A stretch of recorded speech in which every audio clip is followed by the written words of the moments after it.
Hey guys, today is Sunday, 7:04 p.m. Let's take a look at the cryptocurrency market. The stock market right now is open, but it's just not doing much. The futures is open. It's up, not doing much, still in a very low volatility mode. Let's just previously take a look at it. You can see that just keep going up, right? Don't try to short this market. That's stupid. Don't try to play VIX or any of these options, because if you have options, the decay is crazy due to the low volatility. So there wasn't any trading opportunity here, as you can see, since July 30th. And I think I made a right decision not to trade in this market, just hold on to my position, because that's exactly the right strategy. I think I was lucky to see this coming, that we're going to be entering a low volatility mode. I've been saying the low volatility thing for the past 3-4 weeks already, right? And you can see that this market is just pretty much doing nothing except just going slightly upward. Okay, the thing we have to focus here is cryptocurrency, right? Ethereum at a very critical level right now. So one thing about Ethereum is that it has gone up a lot. It has gone up quite a bit, and you can see that this was a 344% rally from the bottom from March.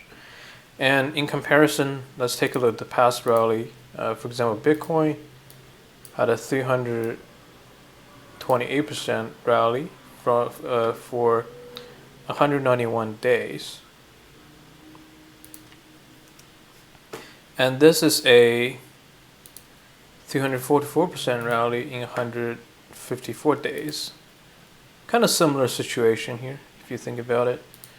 What are we trying to figure out is where we are in the market, right? So if you look at the Bitcoin scenario, we did have something similar that happened between the rally, right? We have this one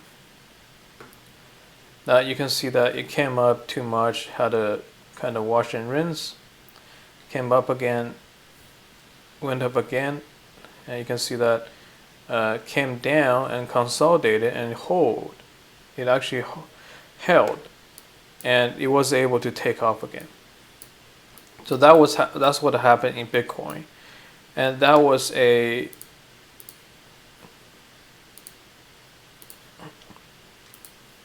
171% rally from the bottom.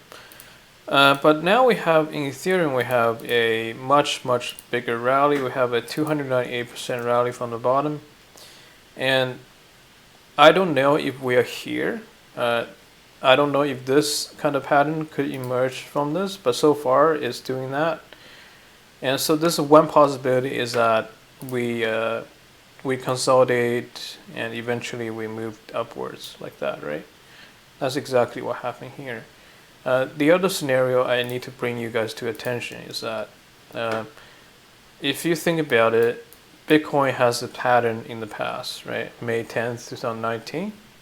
So there are probably people who are looking at this pattern and looking at Ethereum and thinking this is a continuation scenario, and people are actually still buying in.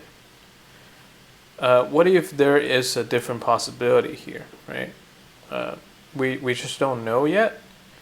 We have to wait for this thing to play out in order to assess our options. I think the entry point here, if you're long, the safe entry point would be wait for the market go above the 400 level and able to stay above it. I think that would be a kind of a good entry point and safe entry point if you have sold somewhere here, right? Because right here, I just don't know where this market's gonna go. I just don't know. And if we are able to hold on, like that, and we have a, let's say,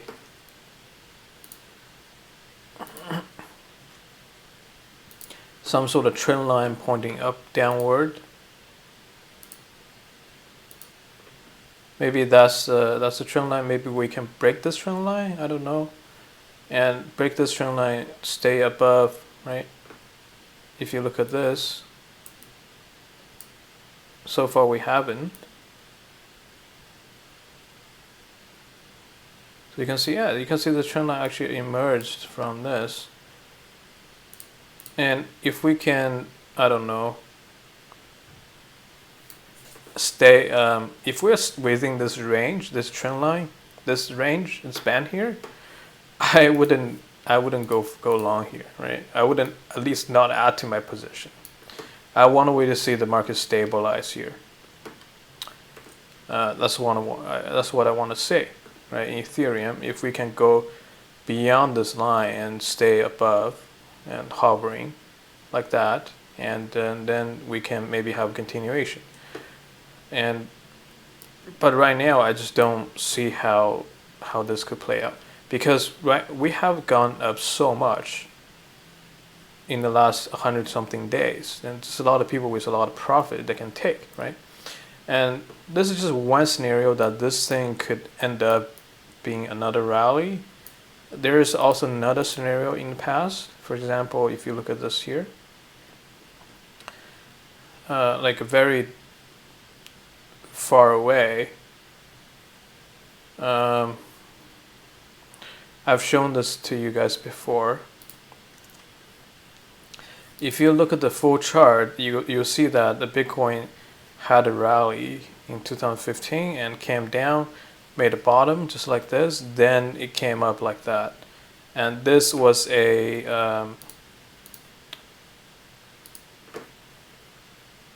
that's 108%. Actually, let me just put this chart in more bigger perspective here, because it couldn't load that many bars. You can see that here, that was the top, and you can see this was a 255% from the bottom, 291% from the bottom. Similar magnitudes as here, about 300%. And what happened was that was the top. So you can see that every time it goes to around 300% from the bottom, from some sort of consolidation range, there's the correction. The chance of correction is quite high in this cryptocurrency market after people making like 4 times their money, right? It kind of makes sense. Once you have made 4 times your money, if you bought somewhere here, which a lot of people did, they have, at least people bought here, right? They have a lot of profit that they can take. And in this scenario, let me just put that into 4-hour time frame.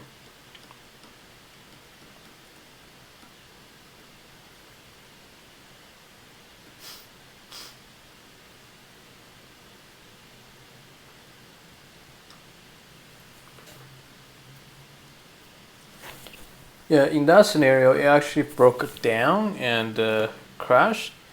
And also the thing is, if you look at this one actually came down, bounced, then crashed. So that's even more difficult to kind of anticipate, right? Because as I said before, if it consolidates, lift off, there's still a chance to correct, right? It's like fooled you.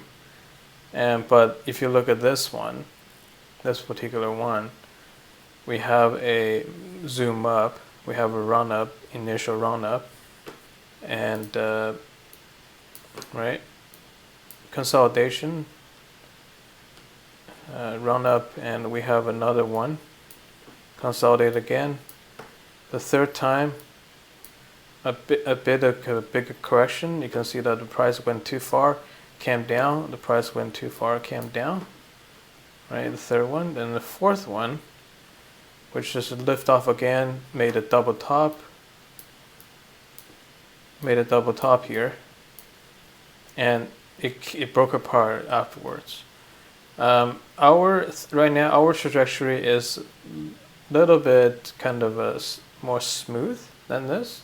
This one went vertical, kind of breaking down miraculously. I think the reason is our consolidation range is much longer here. A lot of people are buying here, so there are still a lot of buyers at this point, and they think this area is a kind of a support, so they're buying. But whether this area is indeed the support, we don't know, right? Whether the seller can overwhelm the buyer and then this thing breaks down, or the buyers can actually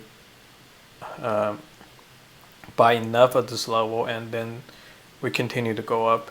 It's impossible to tell. Actually, it's impossible to tell. You just don't know. Really, this situation, the chance of going up and going down, I think the chance of going up is about 50-50 until it resolves itself. You can't tell. It's just impossible, and that's the difficulty of trading here, because sometimes the situation is 50-50, and it's impossible to tell until the price action kind of resolves itself. So we can't just buy here. We can't sell here. Sell short. If you're trying to sell short here, bad idea, because the price could zoom up and you lose, right? If you're trying to buy right here, add to your position, very bad idea either, because the price could just break down and you're done, right? Could break down like that, and you're done. And it's just this point, the best thing you could do is do nothing. So if you still have your position, I don't know if you believe this Ethereum's for long term, you should hold on to it. But if you have a lot, I don't know, it's kind of difficult to decide here. Maybe you should sell half and keep half, right? Because the chance of that is 50-50. And it's not too late for you to buy once the price goes and stay above 401. You're gonna lose some of your profit, but it's fine, right? At least you have a better chance of catching the trend, and you know where the price is going. Well, you have higher chance of knowing where the price is going. Right now, it's just impossible to know. And there's interesting thing here is that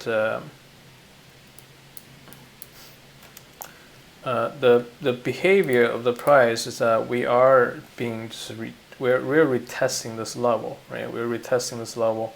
You can see the price retest came down in a very low volatility manner. And I think this is opposite action. So this is kind of my bearish thought. This retesting is kind of an opposite action from this, right? Because right here, there's nobody selling up there, because everyone's cost basis is at this level, right? When they try to retest, they're trying to test. It's just people trying to sell at the resistance. It's not people trying to sell or try to recover their losses.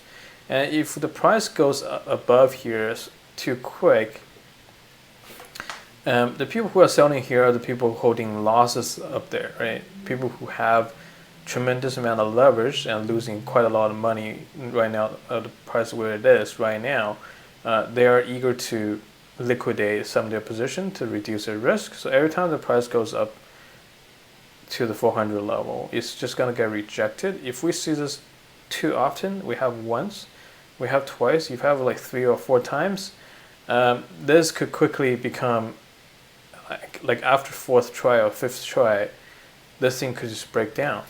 Could just break down very violently. Yeah, and the thing is, if we came down here and test this level again 1, 2, 3 times, so this is another thing you're looking for bullishness. I think this is a major area of interest. If we come down again, test this level 1, 2, 3, 3 times, just like Bitcoin.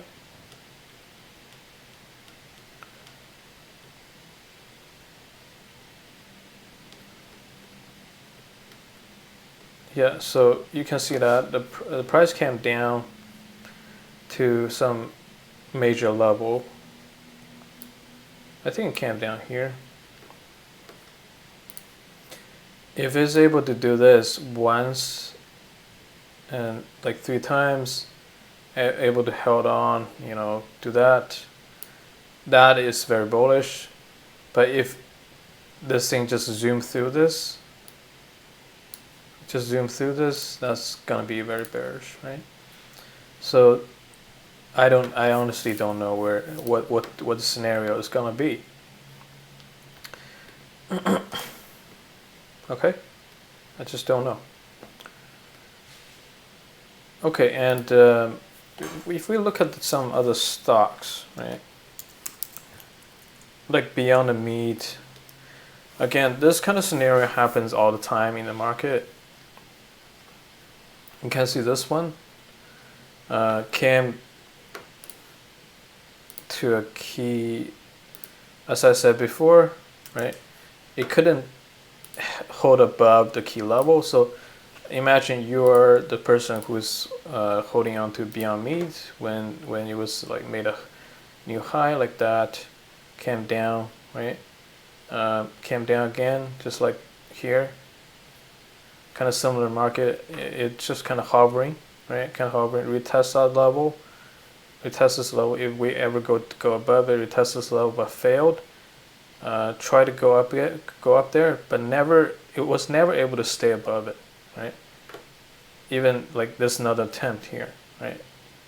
You could be buying here. You're thinking like this is the continuation. People are accumulating again. Well, you're wrong, right?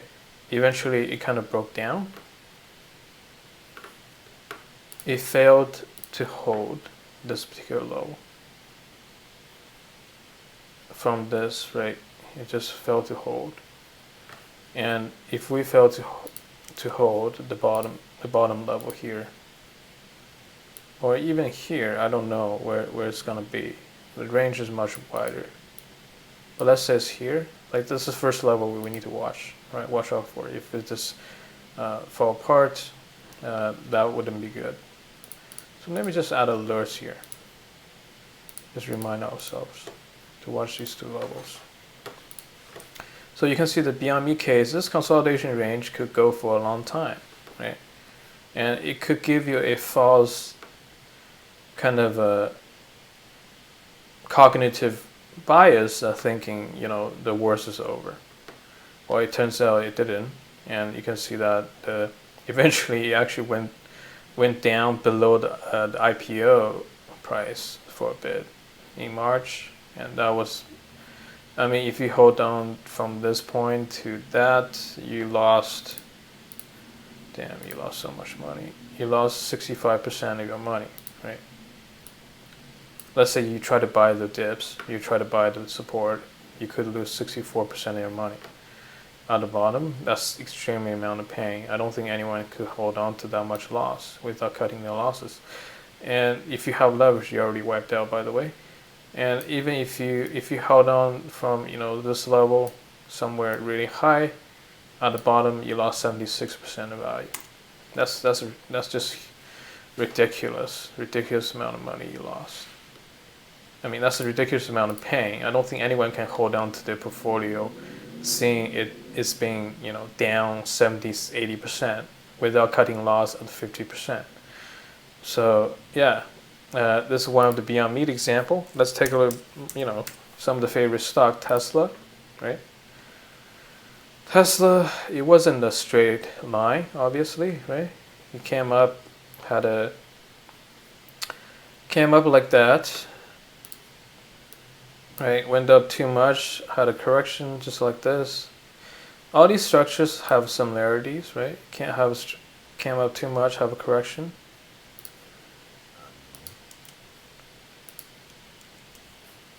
And just gonna draw here. And it came from a pretty straight line, just like that, right? And then it had a next move. So this move was now the new high, right? Because the first one was, I think, a 2 euphoric. Was a new high, and it had a kind of double top right here, slowly coming down. Slowly coming down. And you can see that this one is tricky, right? It slowly came down. It actually bounced,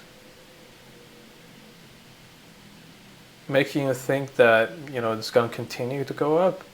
But that was a failure at this really critical resistance level, so that's something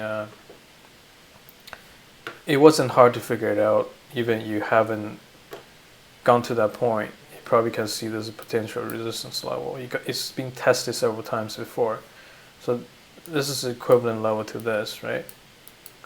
Kind of equivalent level, and it retests our level. If we retest our level and fail, see that if it failed, and it had a kind of a double retest. So we are trying to retest this level. Actually, this is a Kraken. If you look at other ones, some other exchanges, they actually the retest already happened. I was looking at some other exchange like Coinbase. That move was much stronger than Kraken, for some reason. Like on Kraken, the price didn't really hit that point, but on Coinbase today, that move was much more extreme, kind of like that. See that? And I'm just talking about bearish scenario, that some of the bearish behavior I'm seeing. You can see that this one,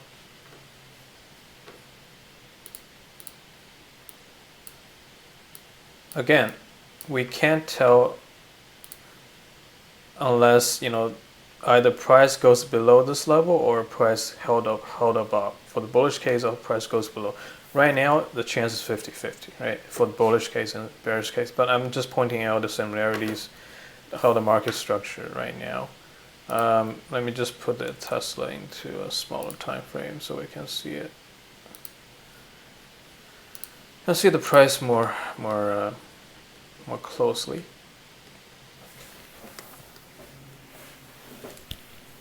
Right, it came up here. Try to go reach there second time, but didn't work out. It got rejected even lower than this point. So if this was a true rejection, if we, you know, today we come down, I don't know, go back to 380, that would be getting me more concerned. And let me see, so then Tesla just broke apart, right? So yeah, so we have to really watch this level very closely, 399, 400, and making sure we have to making sure we only enter the market after the price has stabilized.